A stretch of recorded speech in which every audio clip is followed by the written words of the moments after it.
Celoten islamski center, ki stoji v reški mestni četrti Zamet, sprejme do 12.000 ljudi. V najpomembnejši del džamije, ki je namenjen molitvi, hkrati lahko stopi približno 1500 vernikov. To je prostor, molitveni prostor islamskog centra. Trenutno smo nalazimo na etaži, dakle donjoj etaži, prostor za muškarce. Iznad nas je gore galerije ili mahfile, kako mi kažemo. Zgoraj lahko molijo izključno ženske, spodaj le moški. Središče džamije predstavlja oltar, ob njem so police s Korani.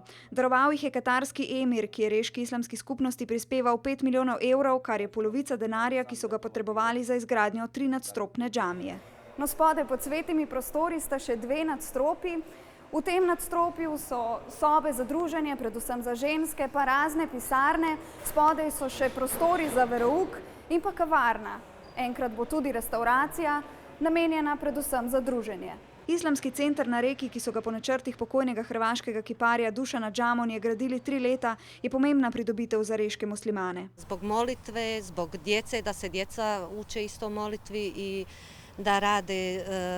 da radimo na izgradnji i širenju vjere. Reška islamska skupnost, ki šteje prek 10.000 vernikov, pa si predvsem želi, da bi džamijo obiskovali vsi in ne le muslimani. Mi islamski centar nismo gradili samo za muslimane, nego smo ga gradili i za ljude, dakle drugih vjera, nacionalnosti, tradicije i kultura, da dođu da posete. Rečani, ki smo jih danes srečali in ki niso muslimani, so islamski centar dobro sprejeli. Nije bilo nikakvih ispada, smatram da je Rijeka dobar grad, zdrav grad. I svi građani su njega dobro došli. To znači univerzalnost, znači da smo sada kompletno pokriven sa vjerskim objektima. Kot kaže, bo džamija enkrat stala tudi v Sloveniji. 14. septembra je namreč predvidena postavitev temeljnega kamna za prvi takšen islamski center pri nas.